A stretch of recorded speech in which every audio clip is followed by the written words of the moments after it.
وبيبدأ الفيلم بكبير. كبير ده مش اسمه بس يا صديقي، كبير ده عقل وفن، مقاتل متوحش ضابط في المخابرات الهندية، والقائد بتاعه بيجيب له خالد. هو بيقول له انا عايزك تضم خالد لمجموعتك وتدربه على ايدك. بيقول له خالد اللي ابوه خان بلده وضربني انا بالنار اهم الطلقتين يا خالد، انا مش زعلان على الرصاصتين اللي خدتهم في كتفي، انما زعلان على زميلي اللي كان ضحية ابوه. انت عارف يا خالد انا قتلت ابوك ازاي؟ ضربته بطلقة في عينه اليمين، ودي بقى كانت علشاني، التانية بقى كانت لزميلي، تلاقيك كنت غيران منه علشان عينيه حلوين زي ابنه خالد. المهم خالد بيبص لقائد كبير، هو بيقول له تسمح لي يا قائد اتكلم؟ بيقول له اتفضل يا ابن الحديده معاه. بيقول له بغض النظر عن كلامك الجارح بس عندك حق، ابويا راجل خان البلد، ولكن انتوا عرفتوا منين انه راجل خاين؟ انا وامي اللي بلغنا عنه الجيش الهندي، لاني انا وامي بنحب البلد اكتر من اي حاجه في دنيتنا، صدقني مش هتندم لضم في مجموعتك ابدا. او بيسيبوه يمشي. القائد بيقول له الولد ده وافي للبلد لانه اتجند مخصوص في الجيش علشان يثبت انه عكس ابوه تماما، ضمه صدقني مش هتندم. هو بيكون هيسيبوه يمشي، ولكن كبير بيقول له استنى انا موافق وهديله فرصه. القائد بيطلع بره وهو بيقول لخالد مبروك، من النهارده انت مع كبير في الفريق، ولكن احذر العين هتكون عليه، اياك تغلط حتى لو من غير قصد، حاول تثبت انك عكس ابوك تماما لان اي غلطه ليك هتموت. كبير بيبص لخالد ونظراته ليه ما بتكونش مفهومه. بتبدا اول مهمه، هو كبير بيشرح لهم المهمه. كبير بيقول لهم ده رضوان الياسي، بقالي 5 سنين متابع كل تحركاته، انا مستعد اعمل المستحيل علشان اقتله يا اما يقتلني، ولذلك مش عايز اي غلطه في المهمه، ايه اللي هيغلط فيكم ولو بالغلط هعمل منه كفته ورز. تحب اجيب لك طبق يا صديقي؟ اسمعوني بقى، الاول هنجيب بشير علشان رضوان يخرج من المخبأ بتاعه، هنخش المكان اللي مسيطرين عليه داعش وهنجيب بشير حي. وفعلا بيبداوا التحرك على المهمه وكل واحد فيهم بيتمركز في مكان معين، ولكن امير الخليه الارهابيه بيجيب البنت دي وهو بيقول البنت دي زانيه وهنعاقبها زي ما قال الكتاب، وعقابها هو الرجم حتى الموت، واللي ما يعرفش الرجم صديقي هيضربوها بالحجاره دي لحد ما تموت. كبير بيكون شايف كل ده بعينيه وما بيقدرش يسيطر على غضبه، بيرفع سلاحه وبيخبط الامير بطلقه. المهم رجاله الارهابي بيكتفوه وبياخدوه لكبيرهم بشير بياخد تليفونه وبيقول له انت عامل هندي صح؟ واكيد جيت هنا علشان تقتلني. بيقول له انا مش عايزك انت، انا عايز رئيسك رضوان الياسي. بيقول له انت عايز توصل للرئيس وانت نفسك ما تعرفش انت فين دلوقتي؟ بيقول له انت قدامك 3 دقايق وهتموت. بيقول له ايه يعني رجالتك هينقذوك؟ مش هيعرفوا يوصلوا له لاني كسرت شريحه التتبع اللي كانت معاه. بيقول له هو انت كسرت شريحه واحده؟ ولكن انا معايا شريحه تانية في بقي. ولا مؤاخذه صديقي بتفها في وشه. هو بيقول له يلا يا بشير اهرب لان رجالتي وصلوا. وفعلا رجاله كبير بيخشوا المكان وعينك ما تشوف الا التخبيط يمين في شمال، رجالته بيغربلوا في رجاله كبير بالاسلحه، وخالد بيخش بالعربيه المتعدده بينزل تخبيط فيهم بكل غباء ولا شايف حد فيهم يا ولده، ولكن رجاله بشير بيطلعوا عليه بازوكا وبيخبطوها في قلب العربيه. خالد بيخرج من وسط النار ما بيحصلوش اي حاجه، وانا كمختار مصدق. المهم رجاله بشير بيحوطوهم من كل اتجاه. تفتكر ان ده هيفرق معاه؟ قولها معاه صديقي. لا والله بينزل فيهم تخبيط يمين في شمال والواد عليه حبه حركات انا اللي معلمهم له يا صديقي، ولكن اولاد الهرمه بيسيطروا عليه والواد ده بيكون خلاص هيقتله. تفتكر انه هيقتله يا صديقي؟ لا والله كبير بيخبطه بسكينه في رقبته بيخلص عليه. هو بيقول لخالد قوم يا وحش. كل رجال بشير اللي في المكان بيتخلص عليهم، ما بيكونش فاضل غير بشير. خالد بيخش عليه وبينزل فيه تخبيط يمين في شمال، ولكن بشير بيكون زي الصخره وخالد ما بيعرفش يعمل معاه اي حاجه. بشير بيخبطه بقلمين وبيركنه على جنب، ولكن كبير بيخش عليه بياخد نفس القلمين وبيركن جنب خالد. بيقول لهم خش عليه خلوده. خلوده بيخش ولكن المره دي بياخدوه يمين في شمال وبينزل عليه بالقوه في البصله بتاعته. خالد بيشوف نفسه حبتين وبنظرته بيقول له تعلم يا بجم. كبير بيقول له بص تاني كده، بيبص فبياخد قلم واحد بيركن على الارض. في الوقت ده كبير بياخدها جري عليه هو بيديله بالركبه في وشه. في الوقت ده خالد بيقف جنبه وها هي الركله المزدوجه القاضيه يا صديقي. بشير بياخد الركله ما بيقومش من مكانه تاني، بيرجعوا تاني المعسكر وزمايل خالد بيقولوا له اكيد كبير مبسوط منك قوي. بيقول لهم انا مش عايز انبساطه، انا عايز اكسب ثقته. في الوقت ده مامته بتجيله هو بيخرج يسلم عليها، بتقول له عايزين مصاريف خلوده، لا في شاي ولا سكر في البيت. كبير بينده عليه هو بيقول له خلص مع مامتك وتعالى. ام خالد بتزعل لان خالد شغال مع الشخص اللي قتل ابوه. وفعلا خالد بيخلص مع مامته وبيروح لكبير بيقول له امرك يا فندم. بيقول له اقعد يا خالد، انت النهارده يا خالد عملت كوارث بالجمله بسبب نظرك الضعيف. بيقول له يا فندم. بيقول له اسمع انا فريق عيلتي مش هستحمل اي حد يحصل له حاجه بسبب عينك، جهز نفسك علشان هتمشي دلوقتي حالا. هو بيسيبه ويمشي. بيقول له انت كده بتكسرني تاني يا فندم، وانا صغير في المدرسه زمايلي كانوا عارفين ان بابايا خان البلد، كانوا بيعاملوني بكل وحشيه، كل ما بيشوفوني كانوا بيضربوني، وهم بيضربوني في ضربه جت في عيني، الضربه دي سببت لي ضعف في عيني اليمين. ساعتها امي قالت لي من النهارده ما حدش هيثق فينا بسبب خيانه ابوك للبلد، ولكن ساعتها انا وعدتها باني هثبت العكس للكل. بيقول له في البدايه انا كنت شاكك انك بتمثل يا خالد علشان تكسب ثقتي وتعاطف كل اللي حواليك، كنت فاكر ان دم ابوك بيجري في عروقك، ولكن النهارده انت اثبتت لي ان انا غلط يا خالد، وان اللي بيجري في عروقك ده دم امك مش دم ابوك خالص. اهلا بيك في الفريق يا خالد، من النهارده انا بثق فيك صديق، ومن النهارده انت واحد من رجالتي. خالد عينيه بتدمع وبيكون في منتهى السعاده، وكالعاده بعد كل سعاده الهندوه لازم يرقصوا سوا. وطبعا تايجر ما بيعرفش يرقص خالص، الواد عليه حبه حركات تجنن يا صديقي، انا برضو اللي معلمهم له. هيرتيك روشان يسكت له؟ لا والله، بينزل معاه وبيعملوا شغل مش طبيعي هما الاثنين. برضه هيرتيك انا اللي مدربه. بيخلصوا رقص وبيتصل عليهم القائد، بيتجمعوا كلهم في مكانهم السري، والقائد بيقول لهم خطتنا نجحت، قتل بشير، خرج رضوان الياسي من مخبأه. كبير بيقول لهم احنا لازم ناخد بالنا، احنا كل ما بنهجم على الياسي بيعرف يهرب، او بيكون عامل بدل الخطه اتنين، يا اما بيشتري حد من رجالتي يا اما بيكون زارع وسطنا واحد من رجالته، ولذلك انا مش هثق في اي حد من الفريق، كل اللي معاه تليفون يجيبه. وفعلا كلهم بيخرجوا تليفوناتهم، وكبير بيقول لهم يجهزوا علشان نعمل الخطه، وفعلا بيحطوا الخطه اللي هينفذوا بيها المهمه. وفعلا الياسي بيوصل المكان اللي هيعمل فيه مقابله شغل، كبير ورجالته بيكونوا حواليه من كل اتجاه. وفعلا في الوقت المناسب كبير بيقول لهم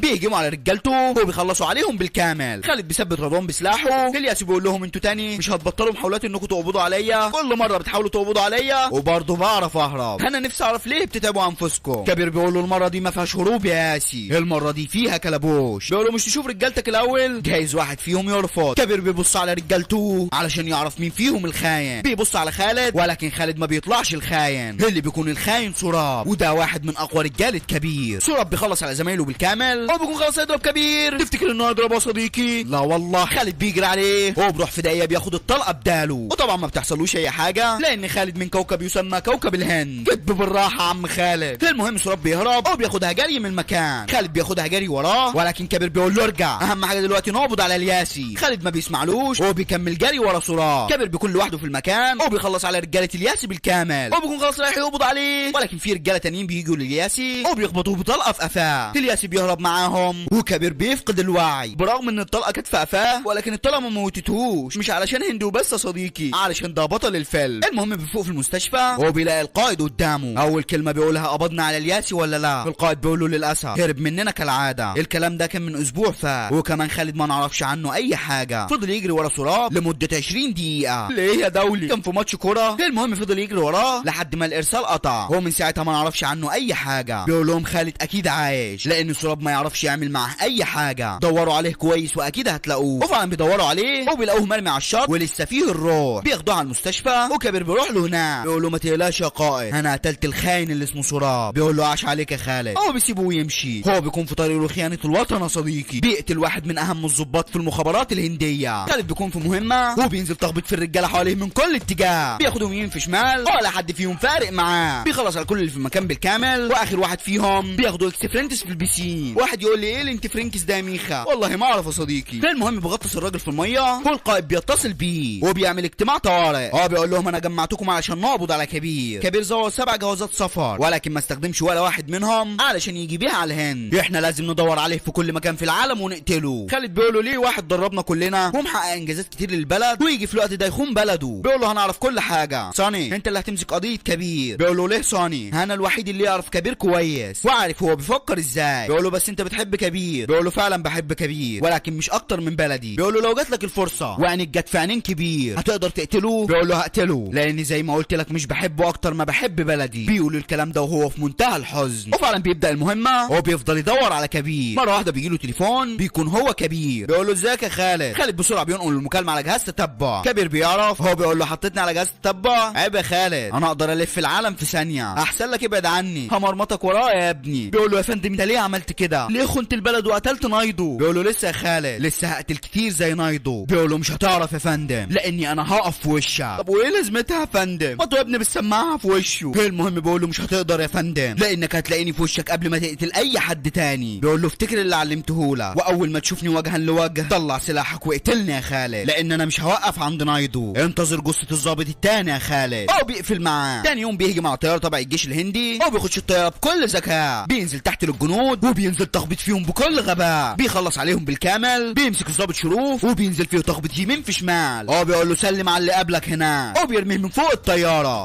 بتكون خلاص هتقع، ولكن كبير بينزل منها وبيفتح الباراشوت اللي لابسه. القائد بيتجنن بيقول لخالد ده تاني ضابط يقتله. بيقول له يا فندم انا بحاول بقدر الامكان اعرف مكانه. بيقول له وصلت الحاجه؟ بيقول له قريب هعرف فين وناوي على ايه. بيقول له دي اخر فرصه لي، يا اما تجيب كبير يا اما هشوف حد غيرك يا خالد. بيسيبه يمشي بيكون مروح، بيروح محطه المترو بيركب المترو، بيبص وراه بيلاقي كبير، بيكون هيخرج عليه السلاح ولكن كبير بيقول له لا يا خالد ما تبقاش غبي، في ناس ابرياء حوالينا ما ينفعش هنا. بيقول له انت بتعمل ليه كده يا فندم؟ انت هديت كل اللي بنيته للبلد. بيقول له فات الاوان يا خالد، انا جيت هنا علشان بحبك، جاي اقول لك ابعد عن طريقي لان امك مش حمل خبر موتها. بيقول له انا مستحيل اسيب القضيه دي يا فندم، على الاقل لما هموت علشان بلدي الكل هيكون فخور بيا والناس هتعرف اني عكس ابويا. بيقول له براحتك يا خالد، انا هديك خيارتين وانت خد الخيار اللي تعجبك، يا اما تعرف انا ليه خنت البلد وبعمل كل ده، يا اما هقول لك مين الضابط اللي هقتله المره الجايه، وانجز علشان هنزل المحطه الجايه. خالد بيفكر، هو بيكون في منتهى الحيره. بيقول له قول لي هتقتل مين المهمه الجايه؟ المترو بيقف وقبل ما بيجاوب عليه بيختفي. خالد بينزل تحت ولكن كبير بيكون لسه في المترو بيقفل ومن ازاز المترو بيحط له ورقه فيها اسم الضابط اللي هيقتله المهمه الجايه، بيكون مكتوب في الورقه الضابط بيسواس. في المترو بيمشي ولكن انا وانت والكل يا صديقي فاهمين كبير غلط. خليني اقول لك ليه كبير بيعمل كل ده. طبعا كبير قبل ما يخون البلد كان بيحاول كتير يقبض على رضوان الياسي، ولكن كل محاولاته كانت بتفشل وما يعرفش ايه السبب. ولكن في مره من المرات اللي بيحاول يقبض فيها على رضوان كان مراقب كل تحركات رجالته. وصل لواحد من رجالته اسمه فيروز، فضل يراقب كل تحركاته ومن خلال فيروز عرف ان كل مره بيهرب منهم رضوان بسبب 4 ضباط مزروعين في المخابرات الهنديه، ومحدش يعرف اشكال ال4 ضباط دول. وبيعرف كمان ان رضوان الياسي بيخطط انه يضرب دفاع الهند، وعلشان يدمروا دفاع الهند بسهوله بيصنعوا صاروخ هيدمروا به القمر الصناعي، القمر اللي بيدي الاشاره للجنود ان في حد هيهجم عليهم. وبما ان القمر هيتدمر الجنود مش هيعرفوا ان في حد هيهجم عليهم. وعلشان كبير يمنع ده يحصل لازم يقبض على رضوان الياسي، وعلشان يقبض على رضوان الياسي لازم يقتل ال4 ضباط اللي مزروعين في المخابرات الهنديه. وبما انه ضابط زيه زيهم ما يقدرش يقتل ولا يثبت اي حاجه على اي حد فيهم، علشان كده قرر يبعد عن المخابرات ويتعامل بدماغه. ولكن للاسف ما يعرفش شكل الضباط دول، فبيقرر يجيب صاحبته تروح لفيروز علشان تجيب معلومات وصور الضباط من كمبيوتر فيروز. المهم بتقول له مهمه زي دي خطيره، هنا اخش عند فيروز واخد معلومات زي دي ممكن اتقفش ويقتلني بكل سهوله، انت مش متجوز ولا مخلف، انما انا عندي بنتي لو مت محدش هيخلي باله منها. يقول لها توكلي على الله بس وانا موجود. وفعلا بتروح لفيروز وبتقول له يلا نلعب شلح، يقول لها يلا بينا. بتقول له طب استنى اروح التواليت، بتمثل كانها رايحه حمام وبتروح تاخد معلومات الضباط وصورهم من الكمبيوتر. كابر بيكون مراقب الجو وشايف كل اللي بيحصل. في الوقت ده ايديت اللي معاه في الفريق بتتصل بيه وبتقول له احنا جمعنا فيديو خطير لافضل دكتور التجميل في العالم، بيقول لها ابعتي لي الفيديو. بتبعت له الفيديو وكابر بيشوف الفيديو، بيشوف الدكتوره وهي بتتكلم مع الياسي، البنت بتكلمه تاني وهو بتقول له احنا لقينا فيديو تاني، بيشوف الفيديو التاني وبينصدم. الفيديو التاني بيكون فيه الدكتوره وهي بتعمل عمليه نقل وش من فيروز للياسي، يعني فيروز هو رضوان الياسي. في الوقت ده رضوان بيكتشف لعبه كبير وبيعرف ان البنت دي جات له علشان تاخد المعلومات، بيقول لها ايه ده مش عيب عليك يا بطايه عايزه تاخدي معلومات من عندي، وبيقتلها بدم بارد. كبير بيوصل هناك ورضوان الياسي بيهرب، وكبير ما وصلش لاي معلومات عن الضباط، اللي بيساعده يعرف واحد من الضباط ايديت اللي معاه في الفريق، بتوصله لنايدو ومن نايدو بيوصل لشروق ومن شروق بيوصل لبيسواس. بيسواس بيكون معاه هارد الصاروخ اللي هيضرب به القمر الصناعي، وكبير بيكون رايح يقتله قال خالد عليه. خالد بيسافر لبيسواس هو بيكون مأمنه كويس جدا برجالته، بيطلعوا بره وعربيه الحراسه بتكون حواليه من كل اتجاه، ولكن ده ما بيفرقش مع كبير وبرضه بيهجم عليه، بيضرب عليهم بازوكا وبيجي عليهم بالموتوسيكل الناحيه الثانيه. واحد يقول لي هو ازاي يا ميخا ضرب عليهم بازوكا وفي نفس الوقت جه عليهم من الناحيه الثانيه؟ نحن في حضره الهند يا صديقي. المهم كبير بيخش عليهم بكل شجاعه وبينزل تخبط فيهم واحد ورا الثاني، ولكن الرجاله بتحاوطه من كل اتجاه. تفتكر ان ده هيفرق معاه؟ قولها معاه يا صديقي. لا والله بينزل فيهم تخبيط شمين في شمال، هو بيوقع الطياره دي بالمسدس اللي معاه، ما تقوليش ازاي يا صديقي. المهم بيروح لبيسواس هو بيقول له فين الياسي ومين هو الضابط الرابع، بيقول له رحمه امي ما اعرف حاجه، ده بيرزعه حته قلم محترم، بيقول له الهارد في جيبه اهو. في الوقت ده خالد بيكون مقلوب بالعربيه وبيخرج السلاح وبيكون خلاص يضرب عليهم، ولكن كبير بيلف بيسواس الناحيه الثانيه وبيصدوا بيه الرصاص، بياخد الهارد من جيب بيسواس وبياخد الموتوسيكل وبيهرب من المكان. خالد بيخرج من العربيه وبياخد المكنه وبيطلع جري وراه، بيفضل يجري وراه وبيكسروا في كل حاجه حواليهم. خالد بيكون خلاص هيجيبه ولكن الكبير بيحطه في جيبه وبيهرب منه بكل سهوله. خالد بيرجع للقائد والقائد بيقول له يا خالد انت مش نافع خالص، انا صبرت عليك كتير وانت ما عملتش اي حاجه، قول لي عملت ايه من ساعه ما مسكت قضيه كبير؟ بيقول له يا فندم اصبر عليا، بيقول له مش هصبر تاني ومن دلوقتي ثاني هو اللي هيمسك القضيه. خالد بيرجع البيت وهو بيكون في منتهى الغضب، بيخلص غضبه وبيقعد على الكمبيوتر وبيجمع معلومات كتير عن كبير وبيعرف ليه كبير بيعمل كل ده وان نيته خير مش شر. في الوقت ده كبير بيكون مع بنت الوزه اللي اتقتلت، خالد بيروح له الملاهي، كبير بيكون خلاص هيخرج سلاحه ولكن خالد بيقول له بلاش علشان الاطفال اللي حوالينا، انا عرفت انت بتفكر في ايه وليه بتعمل كل ده، فاحسن خلينا نتكلم بهدوء. كبير بياخده لمكانه السري وبيعرفه كل حاجه، بيقول له انا قتلت ال3 ضباط دول ولكن ما اعرفش مين الضابط الرابع اللي تبع رضوان الياسي، ولكن الهارد اللي انا خدته من بيسو اكيد هيوصلنا لحاجه. مره واحده خالد بيبعدوا عنه لان في قوه من الجيش الهندي بتهجم عليهم. القوة بيكون عددهم كتير ولكن لا كبير على كبير. هو وخالد بيعملوا عليهم ميكس جبار وبينزلوا فيهم ضرب نار، بيخلصوا عليهم بكل حرفية لان الكذب في الهند حاجة عادية. المهم بيخلصوا عليهم وبيروحوا لايديتي علشان تشفر لهم الهارد. بيكون النهارده يوم فرحها وكبير بيقول لها والله كبرت يا منحوسة وبقيتي عروسة. بتخلص فرحها وفعلا بتشفر لهم الهارد وبتقول لهم الهارد ده خطير جدا. الهارد ده اللي هيستخدموه في توجيه الصاروخ اللي هيضربوا بيه القمر الصناعي الخاص بدفاع الهند. القمر الصناعي ده لو اتضرب هيقدروا يهجموا على الهند بدون ما الجنود ياخدوا بالهم، ولكن ما تقلقوش بدون الهارد ده مش هيعرفوا يعملوا اي حاجه. كبير بياخد منها الهارد وبيقول لخالد خلي الهارد ده معاك يا خالد ويلا علشان نتحرك. بيتحركوا وبيركبوا المركب دي وهم في الطريق. كبير بيمسك الازازه دي وخالد بيجيب الكوبايه. بيقول له بعد اذنك يا فندم ممكن كوبايه من الاصفر ده؟ بيقول له اشرب يا ابني في صحه ابليس جهنم وبئس المصير. بيصب له تاني بيقول له كفايه يا فندم. بيقول له اشرب يا اخي ده حتى الاعداء بيسكروا سوا. كبير بيشرب ولكن خالد بيكب الكاس على الارض. مش استحرام يا صديقي ده فخ بيكون منصوب لكبير. كبير بيجيب كاتشب من بقه هو بيكون بين الحياه والموت. خالد بيقول له ها عرفت مين الضابط الرابع؟ بما انك هتموت خليني احكي لك اللي حصل يا كبير. واللي حصل خالد كان بيجري ورا سراب ومسكوه نزل فيه تخبيط يمين في شمال كسر عظمه بالكامل وكان خلاص هيقتله، ولكن اللي انقذه رضوان. ضرب خالد بالسلاح وسراب بيطعنه بسكينه في ظهره. خالد بيموت ورضوان بياخد جثه خالد وسراب وبيروح لدكتوره التجميل اللي بيتعامل معاها والدكتوره بتغير شكل سراب لشكل خالد. العمليه بتنجح ولكن بيكون في اثار للعمليه. الدكتوره بتداوها بلزق سحري. بعدها بيضربوا سراب بطلقه في كتفه وبيرموه مكان خالد. سراب بيشيل اللزق وبيقول له ايه رايك يا كبير؟ اتمنى ان تكون لعبتنا عجبتك. هو بيشيله وبيرميه في الميه. بياخد الهارد وبيروح عند رضوان الياسي وبيديهم الهارد. بياخدوا الهارد وبيوصلوه بالصاروخ وبيوجهوه على القمر الصناعي وفعلا الصاروخ بيتضرب. في الوقت ده كبير بيوصل السفينه بينزل تخبط في الامن بكل غباء وبيخلص على كل اللي بره بالكامل. بيخش على اللي جوه وبيخلص عليهم بكل حرفيه، لا تقول لي دش ولا حنفيه. بيدخل على سراب والياسي وبيثبتهم بالاسلحه. سراب بيقول له ازاي انا قاتلك بايدي؟ بيقول له عيب يا سراب هو انت فاكر ان انا وثقت فيك؟ يوم ما القوه جت وهجمت علينا في المخبأ بتاعي خدت بالي منك وعرفت ان عينيك اليمين شغاله زي الفل، ولكن خالد الله يرحمه عنده جزء متدمر في عينيه اليمين. تاني حاجه جثه سراب ما اتجمعتش لحد دلوقتي. وكمان في القطر واحنا جايين على هنا هي اتاكدت ان في ازازه سم غايبه، في ازازه سم اتسرقت من عندها فعملت لي مضاد للسم اللي انت خدته وبكده السم اللي انت حطيته في الخمره ما اثرش فيا. تاني حاجه حطيت لك شريحه تتبع في الهارد واديته لك علشان توصلني بنفسك لرضوان. بيقول له فات الاوان كلها دقايق والصاروخ هيضرب القمر الصناعي بتاع جيشك. في الوقت ده الصاروخ بيكون طاير ولكن بيغير اتجاهه وبيكون نازل تاني على السفينه. بيقول له عيب عليك يا خالد ما انا غيرت اتجاهات الهارد وخليت الصاروخ يطلع وينزل على السفينه تاني. سراب بينصدم وبيضرب ايد كبير بيوقع منه السلاح ولكن كبير بيمسك رضوان وبيقول له ارجع لاقتله. بيقول له ما بقتش فارقه. سراب بيقتل رضوان وبياخد العربيه وبيهرب من السفينه. كبير بياخد العربيه دي وبيجري وراه وبيخرج من السفينه في اللحظات الاخيره. السفينه بتنفجر وكبير بيكون مكمل جري ورا سراب. بيفضلوا هما الاثنين يجروا ورا بعض بالعربيات ولكن كبير بيلف الناحيه الثانيه وبيخش في عربيه سراب بيدخله في المكان ده. والغريب بقى ان الاثنين بيطلعوا زي الفل ما فيهمش اي خدش فانا كمختار مصدق. المهم سراب بيقلع الجراب وبيخش على كبير بيكبر في ودنه. كبير بيحاول يعمل فيها كبير ولكن ما بيعرفش. سراب بيكسر عظمه بالكامل وبيغرز السكينه دي في ايده. كبير بيقوم وبيخرج السكينه كانه بيخرج شوكه من ايده. سراب بيستعد ليه وبيكون ناوي على قتله. تفتكر انه هيقتله يا صديقي؟ لا والله. كبير بيخش عليه وبينزل تخبط فيه بكل غباء وكل ده بايديه المخرومه يا صديقي. تفتكر ان سراب هيسكت يا صديقي؟ لا والله. تايجر بيقطع التيشيرت علشان يورينا السكس بالف بتاعه. يا عم ربنا يزيدك ويبقوا 7 مش هكره لك والله. انا عندي واحده صديقي بالستة بتوعه. المهم بيمسك كبير وبياخده انترفنتس خلفي بيرفع عليه السكين وبيكون خلاص هيقتله. تفتكر انه هيقتله يا صديقي؟ لا والله. كبير بيمسك ايديه وبيلف الناحيه الثانيه بيرميها على الحيط. ابلع يا عبيط. بينزل فيه تخبيط بكل غباء وبيديله ركله خلفيه بيجيبه لتحت. بينزل عليه بالسقاله دي هو بيخلص عليه بالكامل وبكده كبير انجز مهمته. في الوقت ده الكل بيعرف اللي حصل. ام خالد بتكون فخوره بابنها خالد الشهيد وكبير بيكون مقضيها والقائد بيتصل بيه بيقول له انت فين يا برنس؟ بيقول له والله مقضيها تيجي تاخد لك يومين معايا؟ بيقول له لا يلا عشان ورانا مهمه جديده. بيقول له جاي لك يا قائد. وهنا